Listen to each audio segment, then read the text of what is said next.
Bonjour à tous, je suis ravie de vous retrouver pour une nouvelle émission de 1000 questions à la fois, une émission qui vous est destinée si vous êtes éducateur de la foi des enfants et des adolescents. Alors aujourd'hui, cette question, pourquoi Dieu a-t-il introduit plusieurs langues? Cette question qui fait référence à l'épisode de la Tour de Babel, au chapitre 11 du livre de la Genèse. Alors pour tenter d'éclairer cette question, j'accueille aujourd'hui avec beaucoup de plaisir Geneviève de Tène. Bonjour tout le monde, bonjour Véronique. Geneviève, vous êtes psychanalyste et enseignante à l'Institut supérieur de pastoral catéchétique. Absolument. Et puis à vos côtés, je suis ravie également d'accueillir le père Arnaud Goma. Bonjour Véronique. Bonjour père Arnaud. Bonjour. Alors vous êtes prêtre de la communauté du Chemin Neuf, vicaire en paroisse et aumônier en collège et en lycée. Père Arnaud, les noms, les lieux ont souvent du sens dans la Bible. À quoi le nom Babel, de Tour de Babel, fait-il référence? Très important, les lieux géographiques, Oui. mais aussi l'histoire qu'il y a derrière. Donc la tour de Babel, c'est en même temps une tour, c'est en même temps une ville. Et on pense vraiment à la ville de Babylone. Babylone. Et comme le peuple hébreu était déporté à Babylone pendant 50 ans, ils ont eu le temps de bien prospecter cette ville. Et on se souvient peut-être du grand tyran Nabuchodonosor II, qui avait détruit Jérusalem et avait déporté toute la population. Et de quoi est-elle le symbole, cette ville, finalement, Babylone? De l'exil, certes. Et cette ville, elle est le symbole de l'exil, Oui. mais elle est aussi le symbole de l'homme qui veut capter Dieu, qui monte une tour pour rentrer dans le ciel. Et le nom en langue hébreu veut dire porte du ciel. Porte du ciel, Babel veut En dire acadien, porte du ciel. oui. Bab, D'accord. c'est la porte, et elle, c'est Dieu. D'accord. Voici le reportage de Philippe Mouret. Il a rencontré cette semaine des adolescents de 15 à 17 ans avec cette question: pourquoi Dieu a-t-il introduit plusieurs langues dans le monde? Regardez. Pourquoi les hommes ont-ils bâti la tour de Babel? Pour moi, les hommes, en construisant la tour de Babel, voulaient se rapprocher le plus possible de Dieu afin de connaître donc des choses sur eux-mêmes, mais également sur Dieu, et peut-être d'essayer de lui ressembler et de voir s'il était vraiment fait à son image. Mais il y avait aussi sûrement un côté orgueilleux, il voulait sûrement se comparer à lui et voir s'il pouvait atteindre la même puissance que lui. Dieu ne voulait pas que les hommes construisent cette tour, donc il a décidé de changer leur langue à tous. L'objectif de Dieu, c'était de montrer aux hommes que les hommes n'avaient pas à vouloir se mettre à la hauteur de Dieu. Qu'apporte le fait de parler la même langue? Le fait de parler la même langue apporte la compréhension, parce que les êtres humains ne peuvent pas se comprendre s'ils n'ont pas la même langue. Le fait de parler la même langue peut aussi instaurer une certaine confiance envers l'autre.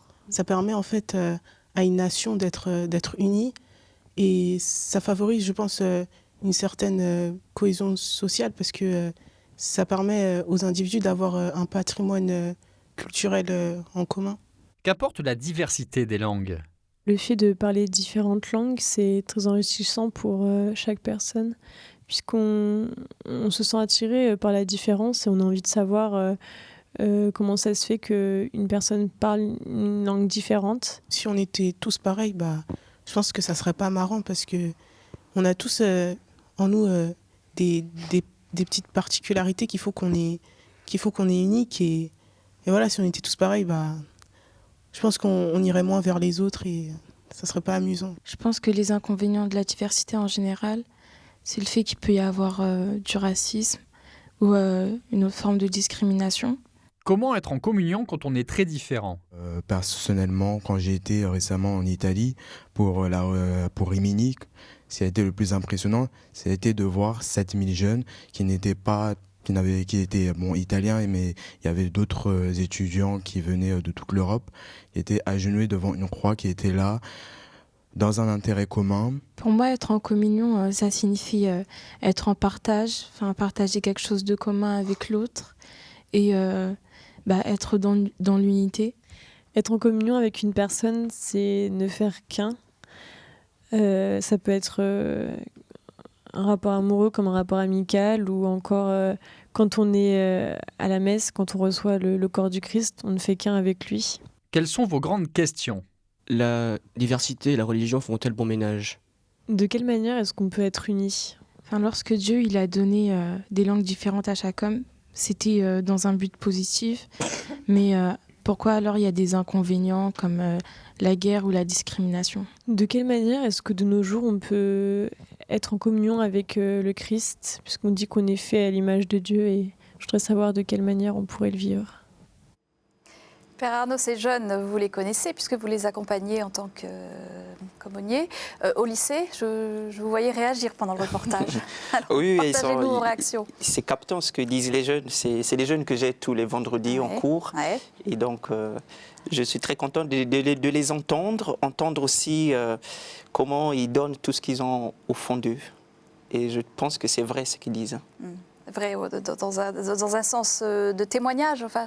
Dans un sens de témoignage, oui, parce que tous les vendredis, on a la messe à midi. Ouais. Et donc, lorsque je vois que la question du témoignage revient, comment faire communion avec le Christ, alors que nous partageons le pain à la messe avec Anne-Claire, avec Albert, avec Anne-Lise, avec Grace, et comment eux choisissent aussi ce jour-là de ne pas aller à la cantine alors que tout le monde va à la cantine. Et ce petit noyau qui vient à la messe à midi, c'est aussi un lieu de témoignage fort. On sent que ces jeunes ont un désir d'unité très profond, enfin en tout cas une aspiration à la communion qui est réelle, qui leur tient à cœur.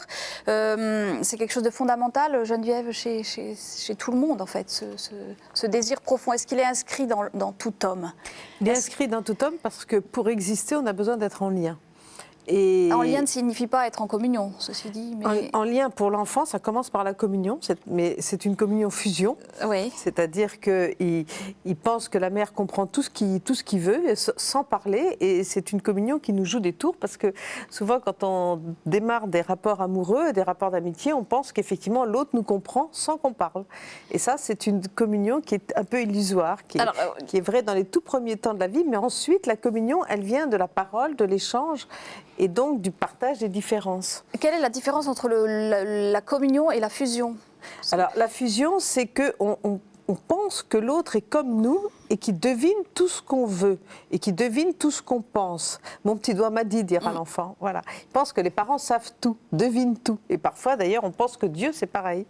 Et la communion, c'est quand il y a un échange, c'est-à-dire quand on est unis autour d'un but, autour d'une idée, autour, mettons, de l'idée de famille, par exemple.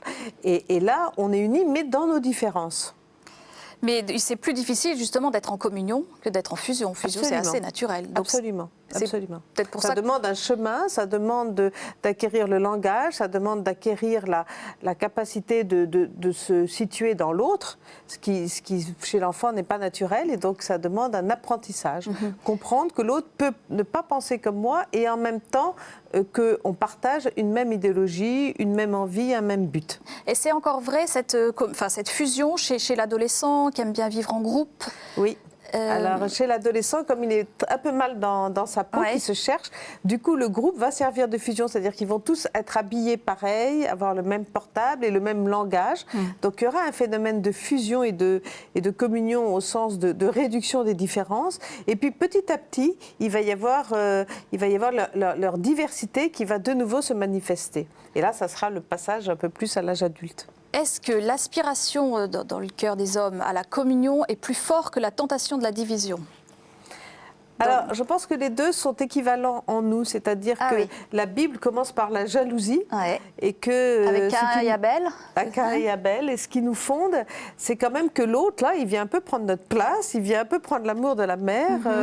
Pas évident de l'accepter. Il n'est pas comme nous, il est un peu mieux, il a des différences, et on est tout le temps en train de se comparer. Donc je crois qu'on est vraiment partagé entre une envie de communion, un besoin d'amour et d'être aimé, et en même temps un côté jalousie, comment il est, se comparer. Voilà. Père Arnaud. Je pense que c'est peut-être un peu dur de dire que la Bible commence par la jalousie. La Bible commence par la communion. Dieu, avec Adam et Ève, c'est quand même le plus beau récit de communion. De deux corps, de deux cœurs, ils en feront qu'un. C'est après que surgit la fusion, la jalousie, le meurtre. Mais je pense que ce désir de communion est fondamentalement ancré en l'homme. car c'est Dieu lui-même qui l'a mis. Donc ce désir est premier. Ce désir est premier. Après survient ce que nous savons, qui est le dérèglement qui va survenir dans le projet créateur où, on n'en revient pas dessus, mais on sait que ce qui est premier, c'est ce que Dieu a fait, faisant l'homme à notre image, à l'image du Père, du Fils et du Saint-Esprit. Et eux, c'est la communion par excellence. Alors comment on apprend l'altérité qui n'est pas fusion, mais qui est bien reconnaissance de la différence de l'autre et entrer en relation, qui est intéressante, comme disent les jeunes? Alors c'est un chemin qui est pas très facile, qui est d'apprendre à écouter l'autre. Et souvent, l'enfant, il a un besoin et puis il voit que la mère ne répond pas à ce besoin. Et donc, tout d'un coup, il découvre ou alors elle y répond autrement que ce qu'il voudrait. Donc, il découvre qu'elle n'est pas comme lui. Et petit à petit, il va découvrir qu'elle n'est pas comme lui, mais qu'elle est de bonne volonté et qu'elle l'aime beaucoup. Elle est de bonne volonté, voilà. Et que s'il s'est manifesté par un cri, une colère, une parole, quelque chose, alors elle va comprendre ce qu'il veut. Et souvent, on voit par exemple des enfants qui n'acceptent pas la parole parce que les parents comprennent tout ce qu'ils veulent et donc ils n'ont même pas besoin de parler. Ils n'ont pas besoin de parler, oui. Voilà. Et on dit ça. Alors qu'en fait, l'idée, c'est que justement, le langage va nous permettre d'exprimer ce qu'on veut soi et ce en quoi on est différent. Donc, il y a vraiment tout un apprentissage. Oui, je voulais compléter ce que dit Geneviève. Il y a la question aussi de la distance et de la liberté, en plus du langage. Dans ce qui se passe à Babel, c'est quand même, les hommes veulent rester entre eux. Ils ne veulent pas prendre cette distance. Et c'est important de... Parce que ça, c'est instinctif, c'est une question de sécurité. C'est une unité ou facile. Oui, d'accord. Qui est un peu enfermant. Et Dieu, qui est la sagesse même, a vu bien que tout cela ne va pas conduire à quelque chose de constructible. La vraie ville, la vraie tour, c'est la dispersion qui va créer, qui va faire que les hommes vont habiter toute la terre dans leur diversité. D'ailleurs, dans les sectes, effectivement, ce que vous dites est très intéressant, parce que dans les sectes, justement, il n'y a pas de liberté, exact. Il n'y a pas d'espace, et le gourou justement supprime cette liberté et cet espace pour qu'il y ait une espèce de communion-fusion à son désir à lui. Là où il n'y a plus d'altérité, finalement. Il n'y a plus d'altérité. Il essaye de gommer l'altérité et de la supprimer, justement. Exact. Donc, on va regarder notre reportage biblique avant d'aller plus loin. À Babel, les hommes projettent de construire une tour dont le sommet va jusqu'au bout du ciel.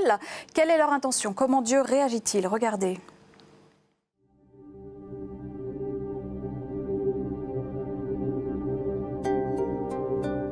Dans l'Ancien Testament, après le déluge, Noé et ses fils sortent de l'arche. De nouveau, ils apprivoisent et peuplent la terre. À cette époque, ils ne parlent qu'une seule langue. Peu à peu, ils deviennent nombreux et s'éparpillent sur toute la terre. C'est alors qu'ils se mettent en tête de se rassembler pour faire bloc contre Dieu. Allons, bâtissons-nous une ville et une tour dont le sommet pénètre les cieux. Faisons-nous un nom et ne soyons pas dispersés sur toute la terre. En restant unis, ils se sentent puissants, invincibles et libres de vivre sans Dieu. Ils font l'unanimité contre leur Créateur. Le psaume 2, qui revient sur l'histoire de la tour de Babel, nous montre que ce plan des hommes va rapidement échouer. Pourquoi les nations s'agitent-elles en tumulte et les peuples méditent-ils de vains projets?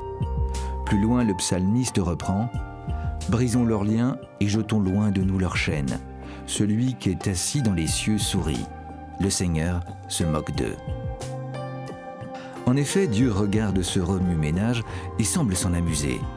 Discrètement, il ruse à son tour. « Allons, descendons, se dit-il, et confondons leur langage pour qu'ils ne s'entendent plus les uns les autres. » C'est ainsi que Dieu les dispersa sur toute la terre. La ville prit alors le nom de Babel, ce qui signifie confusion.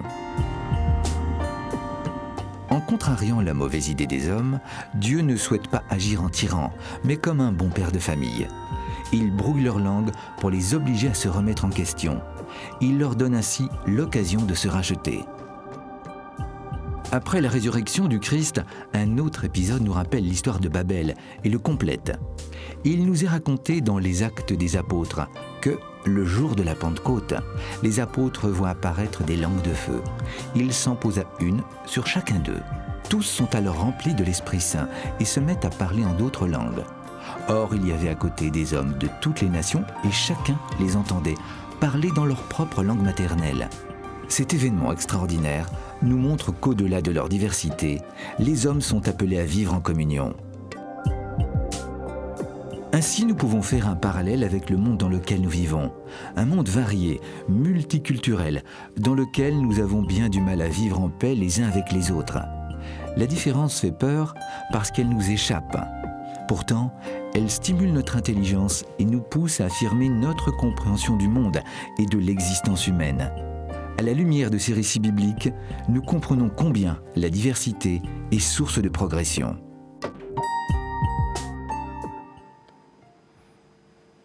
Un reportage que vous pouvez voir, télécharger, revoir en vous rendant sur le site internet de KTO, www.ktotv.com.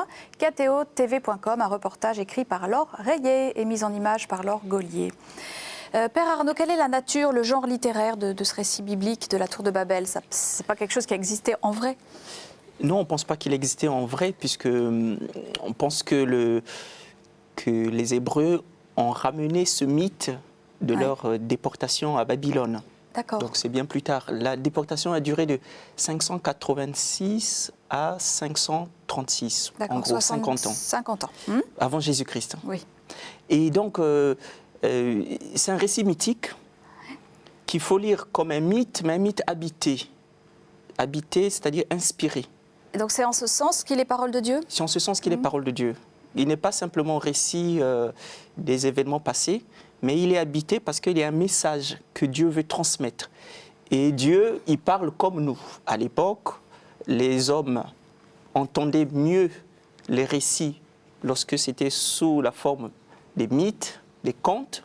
Peut-être qu'aujourd'hui on n'y parle plus, c'est pas grave, mais en tout cas, le message, il n'est pas périmé, il est toujours valable. C'est le message qu'il faut lire, mais pas le lire de manière linéaire. Pas le mettre au mot à mot, de manière en croyant que la Genèse nous dit comme les choses se sont passées. Ouais. Mais la Genèse essaie de nous dire pourquoi les choses se sont passées de cette manière-là. Le pourquoi, c'est pas le comment. C'est pas le comment.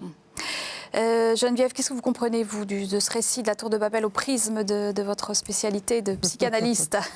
Moi, c'est un récit qui me passionne parce que c'est un récit qui nous oblige à une espèce de conversion par rapport à notre naturel psychologique, j'allais dire. Parce que, en fait, ces hommes, ils sont de bonne volonté, ils ont envie de se rassembler pour aller rejoindre Dieu. Or, nous, on passe notre temps à vouloir rejoindre Dieu. Spontanément, c'est notre désir, c'est vrai. Voilà, c'est notre désir. Notre envie, donc, on veut faire des efforts. On voit même des gens qui, parfois, souffrent pour aller rejoindre Dieu dans la passion. Enfin, et donc, tout d'un coup, il nous est dit, ben voilà, si vous faites ça, ça ne va pas du tout. Voilà, vous allez être dans la dispersion, la confusion.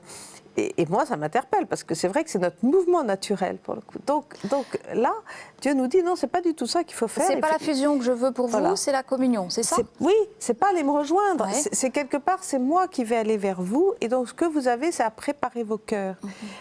Alors, voilà qui nous dérange, parce que du coup, notre bonne volonté, notre toute-puissance, vous allez voir, on va être parfait, on va faire ce qu'on fait par rapport à ses parents. Vous allez voir comme je suis bien, comme je suis bon. Pas du tout. Là, c'est préparer votre cœur, préparez-vous. Et on peut voir d'ailleurs un peu plus tard que se préparer, ça veut dire cultiver son propre jardin. C'est-à-dire, ça ne veut pas dire être personne, être sans aucune personnalité, ce qui se passe justement dans les sectes, mais c'est au contraire. C'est devenir de plus en plus vous-même, ça c'est votre boulot. Et puis après, moi, je viendrai fructifier ce que vous êtes. Voyez, je ferais même l'avocat du diable, parce que dans le livre de la Genèse, ces hommes, ce sont les descendants directs de Noé. Oui. Et donc, ils ont en mémoire le déluge. Donc cette tour qui s'élève vers le ciel, c'est aussi une sorte de protection, parce que c'est des tours qu'on appelait des ziggourats, à Babylone, qui étaient dans tout le monde mésopotamien. D'accord, et c'était quoi, des temples finalement, où ils adoraient les dieux païens? C'est des temples avec des sortes de terrasses. Et au fait de ces temples, tout au sommet, il y avait une sorte de temple d'adoration à des dieux païens, mais c'était quand même pour une adoration. Même si c'était dans le monde de l'idolâtrie, mais c'était pour adorer Dieu. Pas le Dieu d'Israël, bien sûr. Et donc, on peut dire qu'ils ont une intention qui est bonne. Rester ensemble, essayer de s'élever. Sauf que l'élévation, c'est un peu par leur propre force et c'est au détriment de la diversité. Ouais. Quelle est la pédagogie de Dieu finalement? De les disperser, de brouiller les langages comme ça? Pour moi, enfin, sur un plan psychologique, pour moi, je trouve que ce qui est intéressant, c'est qu'il nous dit la diversité, c'est vraiment difficile et en même temps, c'est ça qui est fécond. Donc je suis là pour rassembler les multiples. Le unifier, ça veut dire donner un sens ou unifier les différences. Alors, évidemment, ça, c'est beaucoup, beaucoup plus difficile que de dire, attendez, il y en a qu'un qui parle et tout le monde obéit. Mais il y a beaucoup d'inconvénients quand même à ça. Grâce qu'il le dit, il y a quand même, c'est dans un but positif, on est d'accord, mais il y a des inconvénients comme la guerre, comme la discrimination, on en souffre de cette diversité. Oui, mais là, je pense que pour répondre à grâce, c'est important de voir que cette diversité peut être mal comprise. Oui. Lorsque l'autre devient mon ennemi, celui qui me fait peur, engendre en moi une violence. Mais à l'origine, si l'autre est une source d'enrichissement, si la rencontre de l'autre m'enrichit, je pense qu'on n'arrive pas à tous les dangers qu'a signalé Grace, guerre, racisme, exclusion. Et donc, j'ai l'impression de voir que cette diversité, elle dépend aussi de comment moi, je le reçois. Comme dit Emmanuel Lévinas, il faut que l'autre soit un vrai tu en face d'un jeu. Et que c'est ça qui m'ouvre à l'altérité, c'est ça qui m'ouvre à l'autre comme grand A. Et le fait que Dieu soit autre et que finalement soit bien distinct de sa créature, c'est ce que vous voulez signifier, c'est qu'il y a un espace pour l'altérité, pour l'initiative de l'homme. Il y a un espace pour l'altérité et il y a cet espace que nous voyons déjà dans la création, où Dieu crée en se retirant. Ah oui. Il laisse l'espace. Plusieurs fois, je me suis dit, mais pourquoi il n'est pas resté là, garder Adam et Ève dans ce jardin pour qu'il n'ait pas ce serpent et qu'il n'arrive pas tous ces malheurs, puisque nous expliquons notre malheur aujourd'hui par ces péchés des grands-parents. Donc, mais c'est ça, c'est le prix de la liberté. L'homme libre. C'est là où il vient déranger nos psychologies. Nous, on aimerait un Dieu qui soit là, tandis que non, pas du tout. Il nous laisse notre liberté, il nous laisse. On aimerait être des esclaves, des robots. Peut-être, voilà, c'est ça. Est-ce qu'il y a un parallèle à faire entre le récit de la Tour de Babel et celui de la Pentecôte, justement, pour essayer d'apprendre à vivre en communion? Qu'est-ce qui va nous aider à faire cette communion qui n'est pas fusion? Alors, d'abord, la Pentecôte est très liée à l'ascension. L'ascension de Jésus-Christ, qui est 10 jours avant la Pentecôte, Jésus monte au ciel. Vous voyez, Babylone, les hommes veulent monter au ciel. L'ascension, c'est le Fils de Dieu qui monte au ciel et qui nous envoie l'Esprit Saint. Et par la suite... Il y a un aller-retour entre le ciel et la terre. Là. Voilà. Là, le ciel est touché et ouvert, mais dans le bon sens. Ce n'est plus les hommes eux-mêmes qui veulent s'élever, mais c'est Dieu lui-même, par son Fils, qui nous élève avec lui. Et donc... à la Pentecôte, ceux qui sont là, mais ils entendent les apôtres qui ne parlaient qu'une seule langue, mais pourtant les autres comprennent les apôtres dans leur propre idiome maternel, dans leur propre langue. De Mède, de Cappadoce, d'Égypte, des Romains, tout le monde se comprend. Donc là, l'unicité de la langue n'est plus obstacle à la communication. Et c'est important. Et pourtant, les gens qui sont là, ils disent, mais nous les entendons parler dans notre propre langue, alors que ces hommes ne sont pas tous juifs. Et donc, c'est important de voir qu'à la Pentecôte, c'est l'Esprit de Dieu qui vient remettre les choses en place. La diversité des langues n'est plus obstacle à la communion, mais elle est même source de cette communion. Et les disciples peuvent partir témoigner cela à travers le monde. Et donc, je vais un petit mot de conclusion peut-être sur les moyens de l'unité et de la communion. Alors, on peut se dire, à la suite de ce qu'a dit le Père Arnaud, c'est qu'effectivement, il y a cette espèce d'ouverture à l'esprit, d'abord, et ensuite d'écoute des autres, sur un plan humain, quoi, de vraiment se mettre à l'écoute de la complémentarité, de la fécondité de l'autre.